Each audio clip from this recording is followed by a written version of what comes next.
ও সমাজি ৰখাতলে খবিয়া ঘুমালে বাংলা দেখি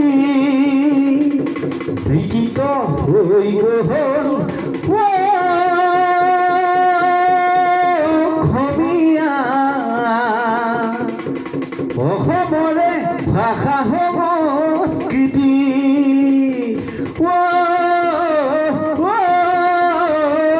অসমীয়া দেখিছা সাপৰে পাল্লা কৰি দেখিছা সাপৰে পাল্লা কৰি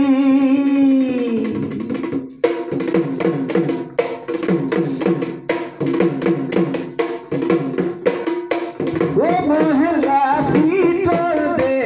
ঘরে দেহ কালোরা ও মহিলুইতল পারে অসমীয়া ও মহিলা শীতল দে ঘরে দেহ কালোরা ও মহিলুইতল পারে অসমীয়া যদি বলে মরি বলে ভয় যে নকৰো দেখে জাতি বচাবলে জীবন দিব পাৰো সময়